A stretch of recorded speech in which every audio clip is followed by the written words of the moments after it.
What's up, guys? Derek here from the Scrub Effect. It appears I've gotten off on my episodes. Uh, it's been a while since I played this. We're on episode 8, and let's jump right into it. In a couple of minutes, we were in the library. All the way, I kept looking around in fear of meeting Olga. It looked like Slavya didn't notice my anxiety, and still, it's quite odd that she hasn't scolded me. Well, if we were to continue our analogy, Slavia is definitely... Oh my gosh, I can't even read that part. When we went inside, gleaming sunlight streamed through the windows of the library with a myriad of dust particles dancing in the beams. This is special library dust that, with its distinctive smell that you can never confuse with anything else. That's true. Libraries have the library smell. These microscopic pieces of moribund collected works of Marxism and Leninism classics. That's interesting. Does the dust near the fiction shelf smell similar to the dust near the books on the physics and chemistry?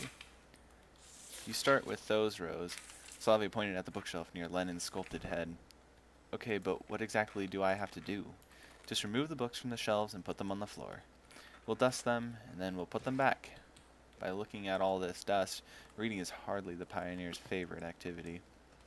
Any idea where Xenia might be? Don't know. She probably went somewhere.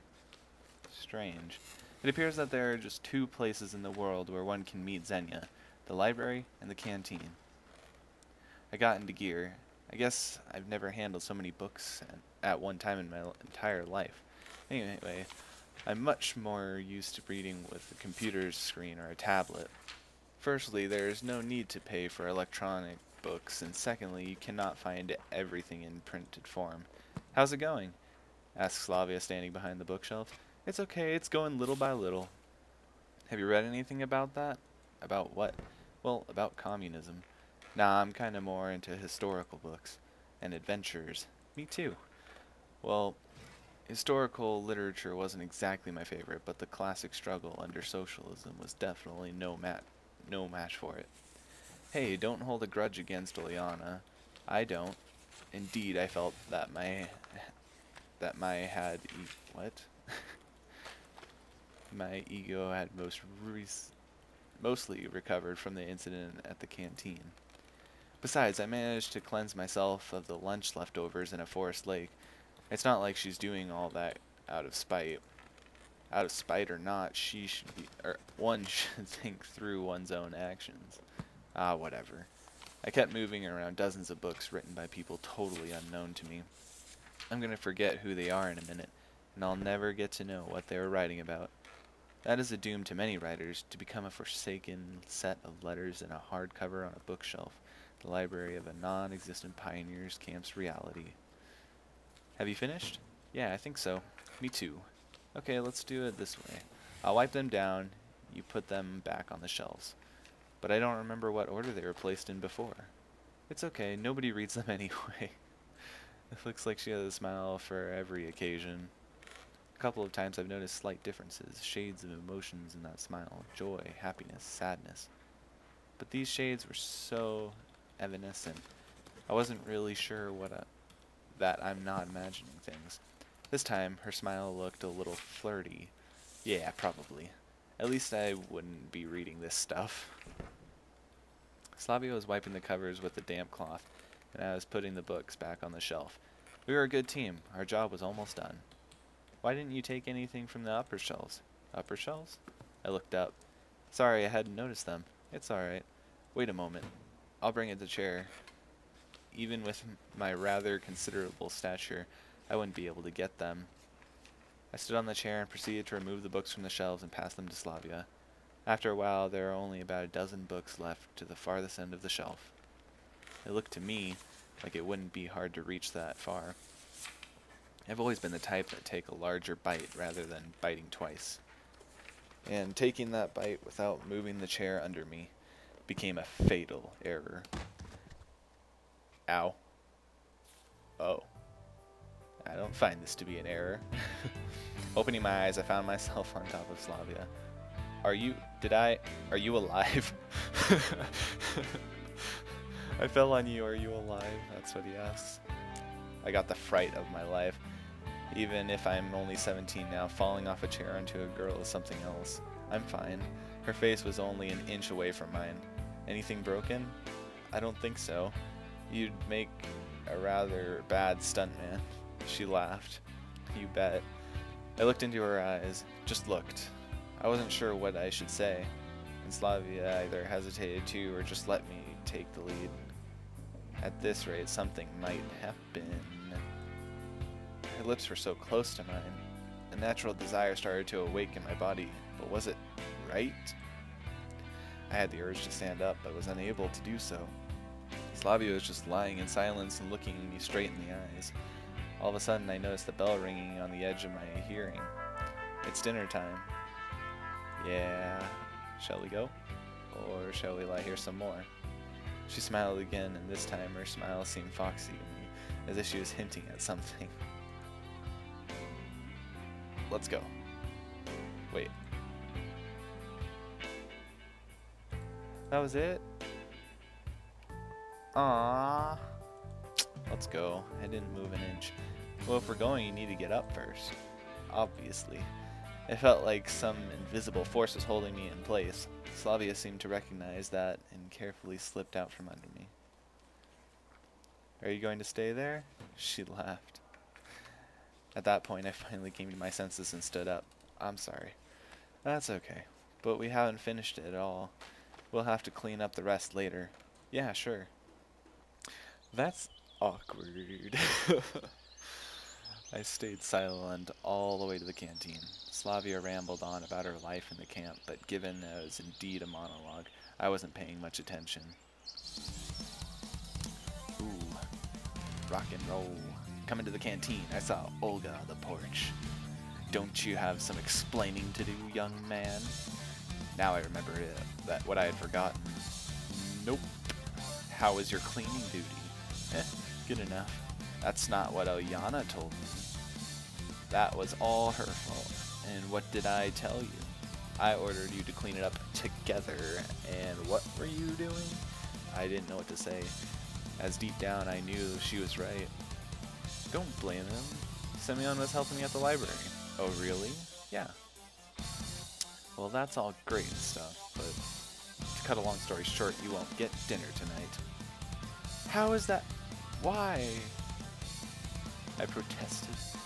However, my protest looked more like a demand for a refill at the prison mess hall. Bold and daring, but still stupid and counterproductive. Hopefully that will teach you a lesson. At that instant, Olga looked more like an ancient Roman legionnaire commander than a tiny pioneer camp leader. I had no idea how to oppose her. Forgive him and hold me responsible. The camp leader took her time to think it over. Alright, if you say so. Thanks. Thanks. We hurried inside. Well, I'm gonna join the girls. We had a prior arrangement. Take care. She smiled and waved her goodbyes. Seriously, where would I be without her? There were no free places near Slavya, and besides, I hadn't been introduced to her friends. It seemed that I'll have to share a dinner table with Electronic and Shurik. There are no more places to sit. Ugh, not the nerds. What's happening, gentlemen? Every time I had to deal with them, I got an itching desire to tease them, or at least to drop some cheeky or cocky banter. It might be too risky to behave that way, but the Electronic brothers were my primary source of positive emotions. How are you doing? Fine. What about you? Hits and misses. Did something happen? Lots of stuff. Mind sharing? Nah, some other time maybe. Suit yourself. He made a helpless gesture. I don't want to talk to you guys. I'm just not going to share anything that's going on. We're going to the ball after dinner. Electronic giggled. I know that. Who would you want to ask out? I haven't thought about it yet. What about you? That face. It seemed that this question caught him off guard. Ask Liana what would make her happy. That would make her happy. No thanks. Electronic furiously waved his hands. And you, Shirk, you gotta ask Alyssa out. Thanks, I'll pass. He looked calmer than his mate. Oh, come on, guys, it'd be fun. And in any case, we've got things to do. We still have to finish the robot. Oh, that's a marvelous idea. Ask your robot out. Can it dance? It can't even walk yet. Shirk probably missed the point completely. Why, it would be a great demonstration of our achievements in front of the camp. And what would we show to them? Yeah, you're right. They both stared at their plates disappointedly. Triple dot. More triple dots. Dinner was over, and the pioneers started to disperse. What will you wear for the ball? I asked Shirk and Electronic. We don't have anything special to wear. We'll go as we are. He indicated his pioneer uniform. They don't seem to care about their appearance at all. Well, why should I care then?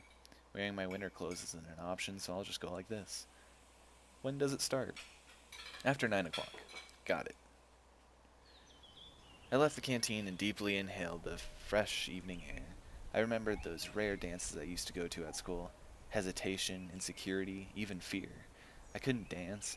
I didn't know how to react if someone had invited me. I wouldn't dare to invite someone myself. All in all, I felt pretty uncomfortable about it. It was even more unpleasant to watch others having fun. It wasn't envy. More like it was disconcerting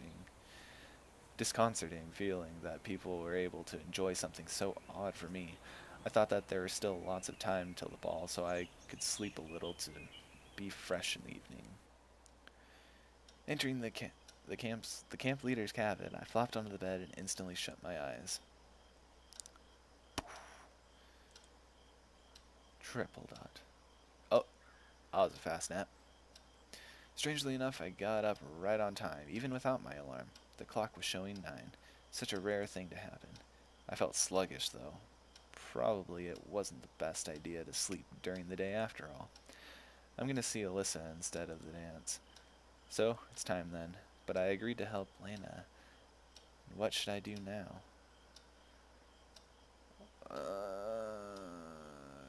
I, we said we were going to go see Alyssa, but Lena's kind of on our good side. And I don't. Alyssa's mean. We're gonna keep our promise to Lena. In a couple of minutes, I was standing at the square. The loudspeakers and some DJ equipment were installed near the monument, and the trees were decorated with light strings. Ah, a typical country ball. A lot of pioneers were around, but no familiar faces, so I just sat on a bench and waited. I don't have to dance after all. Maybe I'll be able to just sit and chat with someone. Hey there, sad face. Oleana. Here to suggest something? Come on, let's dance. It's way too early. There isn't even any music yet. Blah, you're so boring. Oh. Oleana is suggesting to dance with us after, like, we had made her clean up everything? That's interesting. Yeah, I'm not the merriest person for such an event. She ran away. So Oleana did wear something like an evening dress. Pretty funny. Hi, Slavya. Hey. She sat down by my side. How's the evening? Fine. Why are you so sad? I'm not. Okay, well, dancing will surely cheer you up. Maybe. Don't forget to save one dance for me. Aw, yeah, we get to dance with Slavya. She laughed and ran toward the music equipment. The situation was getting serious. I wouldn't be able to sit through the whole dance party. Hi. Lena came closer. Oh, hi, you're here too. Is that such a wonder? Yes. Okay, gonna light this party up? The joke fell flat. Triple dot. Lena blushed and looked down. Well, maybe that's not the best idea. Setting things on fire. Okay, then I guess I'll... Yeah. We're so awkward around Lena, but she's awkward around us too. Triple dot. Looks like the whole camp was at the square. The pioneers formed large groups, talked, joked around, and laughed. At the DJ's panel, Ilyana argued loudly with Olga about the playlist for the evening. And here it is. The music started to play. I didn't know the band or the song, but if you ask me, I really felt that I'd tag it Soviet pop classics. The pioneers just stood there for some time as if not hearing the music. It's always hard to take the first step, especially if you're pretty sure that you'll be the only one who would take it. Lena seemed not to grasp that simple truth. She reached to the center of the square with a few bounds and cried out loud, "What are you standing around for?" and started to wiggle ridiculously. Wiggle is the exact word. You couldn't find a better one. It looked so silly and funny that I couldn't resist laughing. She noticed it. "Hey, Semyon." I pretended I couldn't hear her. "Stop pretending, come over here." I kept ignoring her. The pioneers slowly realized that they weren't too sexy for this party and started to dance. It looked really silly from the point of view. Shaking one's arms and legs to the beat of a long-forgotten hits. Come on, get real. Of course I couldn't dance at all, but this thing couldn't be called a dance either. "Hey Semyon, what are you sitting there for? Don't you want to dance?" I was so deep in thoughts that I hadn't even noticed Slavya. "Not really. Are you sure?" She smiled. "Maybe later." Damn, what am I even doing here? One more invitation to dance would completely ruin my pride. I started to think about an appropriate excuse to leave and was looking for the moment to do so. But then I saw Lena. She was slowly heading my way. "Maybe we should go." "Where to?" I was so immersed in my thoughts that I didn't really get what she meant. "To the infirmary." "But if you want to stay here and dance." I doubt she was going to dance. Lena had stood aside the whole evening. "No, I'll pass. Let's go." At least I won't have to stand here like a shy nerd. Seriously, trying to conceal myself in the corner wasn't very pleasant. A bull in a china shop would be more agile than me on the dance floor. I didn't have the slightest intention of dancing in the first place. "Well, shall we go to the infirmary?" Lena brought me out from my thoughts. We'd just been standing near the canteen for some time. "Yes, sure, thank you." "What for?" She looked at me in surprise. "Well, for getting me out of there." I shouldn't have told her that dancing is not my thing. It's, so boring there. "Seems to me you don't like dancing." There was not a trace of sarcasm in her truthful, even childlike face. Seems like she really doesn't understand. "Yes, don't like it at all. I'm not into it." "Me too. No one ever invites me to dance." Lena blushed and stared at the ground as usual. "Strange." "What's strange?" "Well, that no one ever invites you." "You think so?" Again, she looked at me with an expression of surprise and a lack of understanding. I got confused and couldn't find out what to say in return right away. "Yes, certainly. If I liked dancing, I would have invited you for sure." "Thanks." We didn't say a word for the rest of the way. Lena obviously felt too confused by an awkward compliment and just didn't know what topic to choose for a conversation. It was completely dark by that time, and the gloomy building of the infirmary covered in the night mist looked strongly like a haunted house. I felt a strong desire to turn around and walk away without making any noise. I threw a quick glance at Lena and noticed she looked like usual, shy, modest, uncertain, but not in any way scared. It just made me even more uncomfortable. It can't be that she's not scared while suddenly an owl hooted nearby and I shivered. Lena seemed either to not hear it, not pay attention to it, or just not be scared by it at all. I hardly could believe the third option, but I didn't want to ask her about it, giving away my own fear. I entered the infirmary and found a switch in the dark. "Will the nurse come later?" "She won't come." "Okay, so she won't come. Understood." "Wait a second. What do you mean she won't come?" "Ah, I see. It is not that I'm afraid to be alone with Lena, indoors, at night, with no one around. Only in movies does something happen under such circumstances. It's just that I'm with Lena and not with Olyana or Slavya, and it seriously changed my attitude towards things happening. There are the boxes." She pointed out the messy stack of boxes. There were about a dozen of them. It would take much more than 10 minutes of work. I put one of the boxes on the table before me and started to take out its contents. There were bandages, lots of little packs of bandages. "Here, take this." Lena gave me a piece of paper.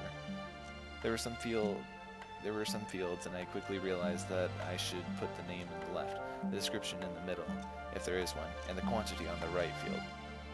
It's not a database, but it'll do. The work started in full swing. Simeon. What? I looked at Lena. She stared at me for a couple moments, seemingly making up her mind to do or to... What? Making up her mind to do or to say something, but then lowered her gaze again. No, never mind. It was physically hard for me to just sit without saying a word. However, I didn't dare to speak first, not only because I couldn't think of a good topic for conversation, but that I was just feeling shy. This girl could easily be embarrassed by anything. Semyon. Yes? You are counting them all over again. Indeed, I had started to take out and put into the database the bandages I had already counted. Oh, sorry. She didn't answer. Hey, where are you from? I mean, where did you come from? Meaning, where were you born? I mean, where do you live? Well, there's a town not far from here. Not far from here? Where's that? Somewhere. Looks like she doesn't want to talk about it. Is Lena hiding something too? It is explicable in the case of Olga, but in Lena's case, it's absolutely not like her. Is it a secret? No. Just... So, is it somewhere in the south too? I should have thought of something more original. Every single one of my sudden ideas turned out the wrong way, and in this attempt to play spy, worked out even worse. And I thought about south just because the only pioneer camp of the Soviet Union I remember was Artek. Yes. Lena hesitated to reply. I couldn't quite tell if she was lying or not. Don't you like it here? I wonder what part of what I said made her think so. Absolutely not. I like it. Wait, what? Do you not like it here? Oh, okay, I see. My false friendliness sounded very insincere, grating on the ears. What about you? I like it. It's so calm here. There are lots of books in the library. And people are nice. Nice, but not all of them. Why? Did I really say that last bit out loud? Turns out I did. Well, you know, Lyanna, for example, she's like an Energizer battery with a completely unbalanced point of power application. Battery? What? Maybe I really was sent back in time. Never mind. Or Alyssa, the saying, a pioneer is the kid's role model, certainly doesn't describe her. If everyone started following her example, it'd be a complete disaster for the country in 20 years or so. However, thinking about it now, you can draw the conclusion that everybody did follow the example of Alyssa in the 80s, where I probably am right now. It's not like that, actually. Not like that? Not like what? Not like what you said about her. To begin with, I hadn't said anything. I just stated the fact that she's not the best example to follow. Well, maybe. Sounds like you know her well enough. Probably. I asked that question only to keep the conversation going and didn't expect an answer like that. Alyssa and Lena were so different. The idea that they could be close was unbelievable for me. We came from the same town, as if she had foreseen my question. We have common friends, even though Alyssa is 1 year older. Okay, it's a little bit strange. Oh, not like that, I'm just surprised. Everyone gets surprised. Lena smiled a bit. I took the second box. And, oh gosh. I'm gonna butcher everything. Analgenum, activated charcoal, saline solution, potassium, permanganate, oh my gosh. Lena always spoke in simple sentences. How can I communicate with her if every conversation turns into a monologue or just an awkward silence? I wasn't quite satisfied with such a state of things.